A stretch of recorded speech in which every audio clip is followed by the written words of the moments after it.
കർത്താവായ യേശു ക്രിസ്തുവിന് നന്ദി പറഞ്ഞുകൊണ്ട് ഫെയ്ത്ത് വോയിസിലേക്ക് എല്ലാവരെയും ഞങ്ങൾ സ്വാഗതം ചെയ്യുന്നു. സങ്കീർത്തന പുസ്തകം 41 അധ്യായം ഇങ്ങനെ വ്യക്തമാക്കുന്നു: ദരിദ്രരോട് ദയ കാണിക്കുന്നവൻ ഭാഗ്യവാൻ, കഷ്ടതയുടെ നാളുകളിൽ അവനെ കർത്താവ് രക്ഷിക്കും. കർത്താവ് അവനെ പരിപാലിക്കുകയും അവന്റെ ജീവൻ സംരക്ഷിക്കുകയും ചെയ്യും. അവൻ ഭൂമിയിൽ അനുഗ്രഹീതനായിരിക്കും. അവിടുന്ന് അവനെ ശത്രുക്കൾക്ക് വിട്ടുകൊടുക്കുകയില്ല. ക്രിസ്തുവിൽ സ്നേഹമുള്ളവരെ, പലപ്പോഴും നമ്മുടെ മനസ്സിൽ ആദ്യം ഓടിയെത്തുന്ന ഭാഗ്യവാൻ ധനവാന്മാരായിരിക്കും. എന്നാൽ സ്വസ്ഥതയും സമാധാനവും ഇല്ലാതെ രുചിയുള്ള ആഹാരം പോലും കഴിക്കുവാൻ പറ്റാത്ത രീതിയിൽ വീർപ്പുമുട്ടുന്ന അനേകം ധനവാന്മാർ ലോകത്തിന്റെ പല ഭാഗത്തും ഉണ്ട്. എന്നാൽ തിരുവചനം ഇന്ന് നമ്മോട് സംസാരിക്കുന്നത് ദരിദ്രരോട് ദയ കാണിക്കുന്നവൻ ഭാഗ്യവാൻ എന്നാണ്. മനോഹരമായി പുഞ്ചിരിക്കുന്ന പലരും അവരുടെ ജീവിതത്തിൽ നിശബ്ദമായി കരയുകയാണ്. ജീവിതത്തിന്റെ ക്രമവും താളവും തെറ്റി തകർച്ചയിലെത്തിയവരും അതുവഴി മരണപ്പെട്ടവരും അനേകരുണ്ട്. എന്നാൽ സ്വയം മരിക്കുവാൻ ദൈവം ആരോടും കൽപ്പിച്ചിട്ടില്ല, അനുവാദം നൽകിയിട്ടുമില്ല. പ്രതികൂലമായ ജീവിതത്തിൽ തോറ്റുപോകുന്നവർ എടുക്കേണ്ട തീരുമാനമല്ല മരണം.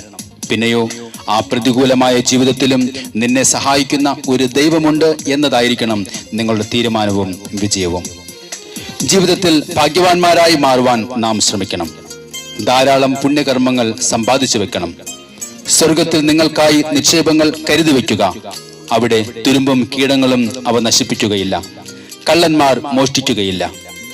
തിരുവചന പ്രകാരം ജീവിച്ചാൽ നമുക്ക് ഭാഗ്യവാന്മാരാകാം. കർത്താവിനെ ഭയപ്പെടുകയും അവിടുത്തെ കൽപ്പനകളിൽ ആനന്ദിക്കുകയും ചെയ്യുന്നവർ ഭാഗ്യവാന്മാർ. അവന്റെ സന്തതി ഭൂമിയിൽ പ്രബലമാകും. സ്നേഹമുള്ളവരെ, ഒരുവൻ സ്വർഗരാജ്യത്തിന് അവകാശിയാകുന്നത് അവന്റെ ഏതെങ്കിലും കഴിവോ യോഗ്യതയോ പരിഗണിച്ചിട്ടല്ല, മറിച്ച് അവൻ ചെയ്യുന്ന കാരുണ്യ പ്രവൃത്തികൾ കൊണ്ടാണ്. അതുകൊണ്ടാണ് തിരുവചനം ഓർമ്മിപ്പിക്കുന്നത്: കരുണയുള്ളവർ ഭാഗ്യവാന്മാർ, എന്തെന്നാൽ അവർക്ക് കരുണ ലഭിക്കും.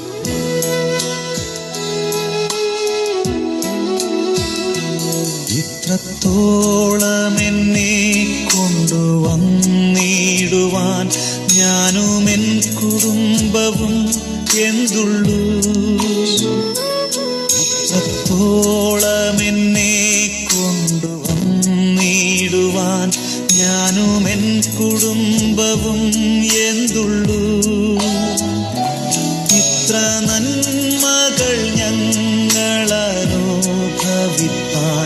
എന്തുള്ളൂ യോഗ്യത നിൻ മുൻപിൽ.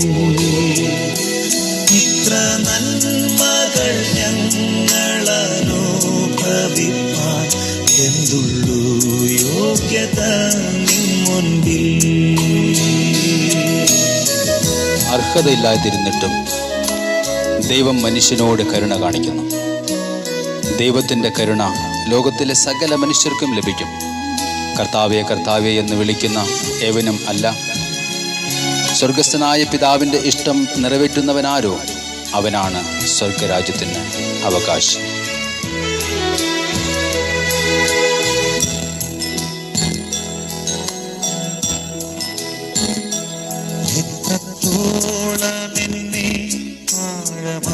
സ്നേഹിപ്പാൻ ഞാനും എൻ കുടുംബവും എന്തുള്ളൂ.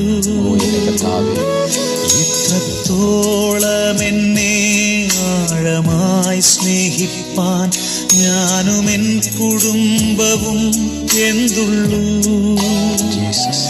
ഇത്ര ശ്രേഷ്ഠമായതെല്ലാം തന്നിടുവാൻ എന്തുള്ളൂ യോഗ്യത നിൻ മുൻപിൽ.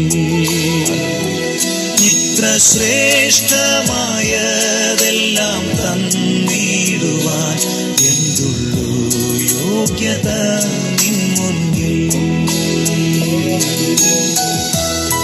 അതിക്രമങ്ങൾക്ക് മാപ്പും പാപങ്ങൾക്ക് മോചനവും ലഭിച്ചവൻ ഭാഗ്യവാന്മാർ. കർത്താവ് കുറ്റം ചുമത്താത്തവനും ഹൃദയത്തിൽ വഞ്ചനയില്ലാത്തവനും ഭാഗ്യവാൻ എന്ന സങ്കീർത്തകൻ പറയുന്നു. നമുക്ക് ആ കർത്താവിനെ സ്തുതിക്കുകയും ആരാധിക്കുകയും ഭാഗ്യവാന്മാരായി ജീവിക്കുകയും ചെയ്യാം. ഇത്രത്തോളം എൻ്റെ ഭാവിയെ കരുതാൻ ഞാനുമെൻ കുടുംബവും എന്തുള്ളൂ. ഇത്രത്തോളം എൻ്റെ ഭാവിയെ കരുതാൻ ഞാനുമെൻ കുടുംബവും എന്തുള്ളൂ. ഇത്രത്തോളം എന്നെ അത്ഭുതമാക്കുവാൻ എന്തുള്ളൂ യോഗ്യത ഇത്രത്തോളം എന്നെ അത്ഭുതമാക്കുവാൻ എന്തുള്ളൂ യോഗ്യത. ദൈവത്തിൻ്റെ സ്വഭാവം കരുണയും സ്നേഹവുമാണ്. അതുകൊണ്ടാണ് അവിടുന്ന് ദുഷ്ടർക്കും ശിഷ്ടർക്കും ഒരുപോലെ സൂര്യനെ പുതുപ്പിക്കുന്നത്.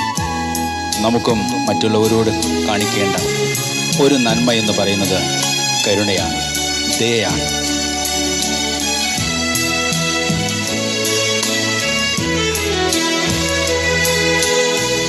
നിങ്ങളുടെ പിതാവ് കരുണയുള്ളവനായിരിക്കുന്നത് പോലെ നിങ്ങളും കരുണയുള്ളവരായിരിക്കും. ഇത്രത്തോളം എന്നെ ധന്യനായി തീർക്കുവാൻ ഞാനുമെൻ കുടുംബവും എന്തുള്ളൂ.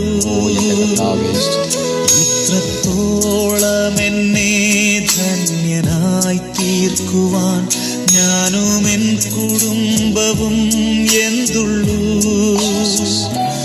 ഇത്രത്തോളം എന്നെ കാത്തു സൂക്ഷിക്കുവാൻ എന്തുള്ളൂ യോഗ്യത നിൻ മുൻപിൽ.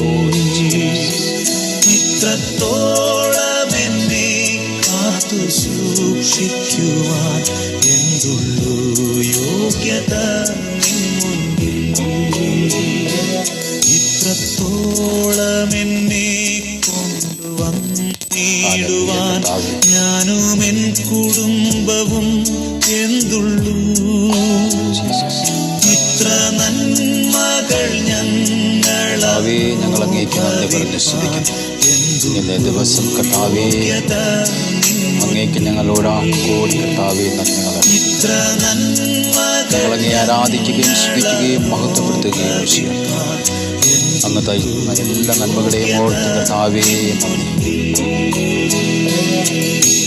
ഇന്നേ ദിവസം നഷ്ടപ്പെട്ടു പോയ വിശുദ്ധിയും വിശ്വാസവും നൽകി ദൈവം നിങ്ങളെ എല്ലാവരെയും അനുഗ്രഹിക്കട്ടെ എന്ന് യേശുക്രിസ്തുവിൻ്റെ നാമത്തിൽ ഞങ്ങൾ പ്രാർത്ഥിക്കുന്നു.